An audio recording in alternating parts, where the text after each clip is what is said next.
When people hear the word index fund, they assume safety. They assume intelligence. They assume that because something is passive, it must be harmless. That assumption is where trouble begins. If my grandchildren came to me in 2026 and asked what index funds they should own, I'd give them clear answers. But what would matter even more is what I would tell them not to own, because avoiding the wrong index fund can protect you far more than buying the right one. I didn't spend my life building businesses by blindly trusting labels. I learned to look underneath the surface. Index funds are tools. Some are excellent, some are dangerous in disguise. Just because something is popular, cheap, or widely recommended doesn't mean it belongs in a serious, long-term portfolio, especially not one meant to last decades, especially not one meant to protect the family's future. The market has a way of making bad ideas feel safe when enough people agree on them. Crowds are comforting, simplicity is comforting, but comfort and wisdom are not the same thing. When you invest for grandchildren, you don't ask what works right now. You ask what survives cycles, mistakes, and time.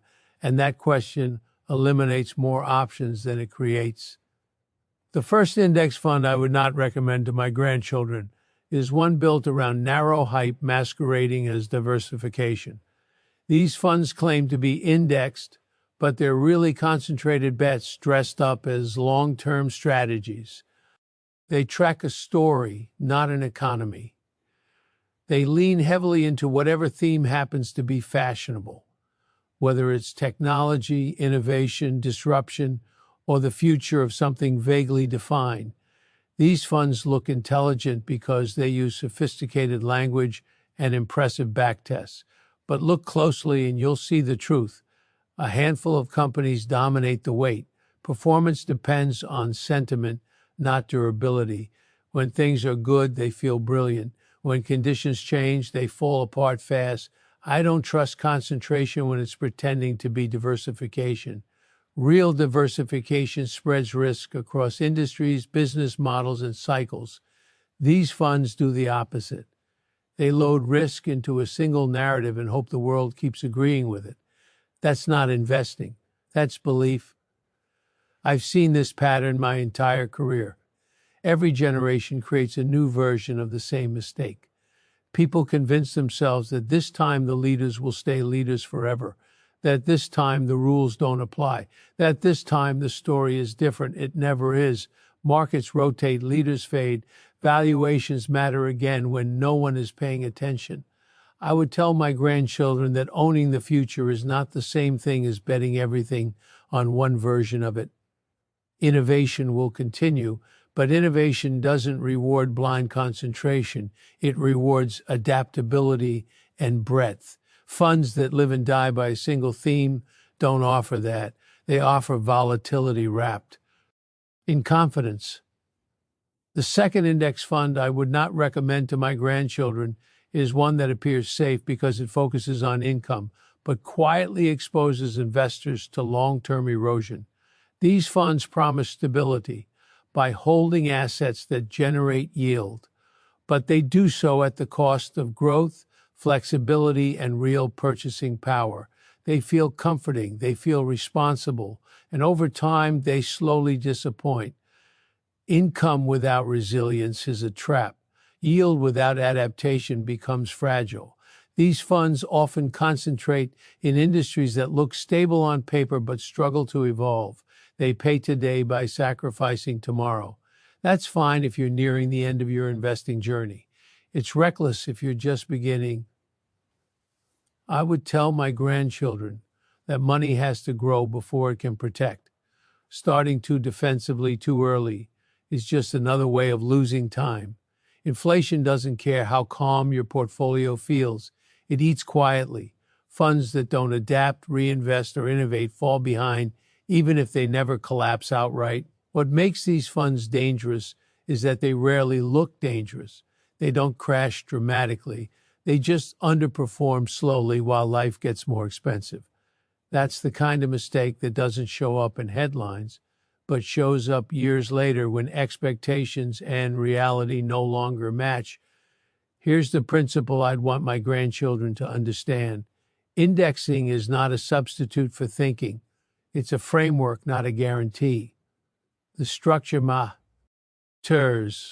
The exposure matters. The incentives inside the fund matter. Blind trust is not a strategy, no matter how popular the product is. I didn't succeed by copying what everyone else was doing. I succeeded by understanding why certain things worked and why others didn't. Investing deserves the same respect. You don't outsource judgment just because something is labeled passive. The market rewards people who know what they own and why they own it.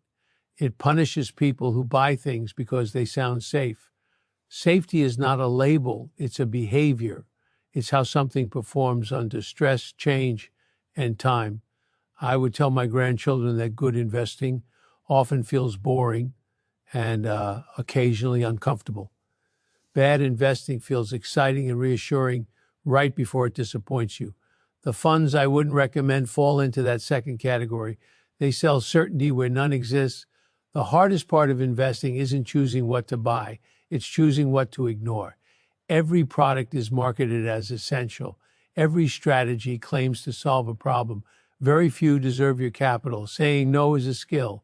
It protects focus. It protects discipline. It protects results. When you invest for future generations, you don't chase optimization. You chase survival.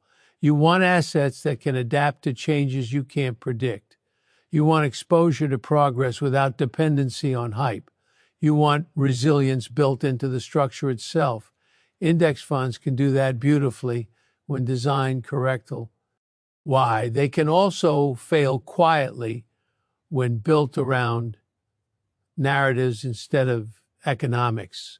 That's why I wouldn't hand my grandchildren a list of what's popular.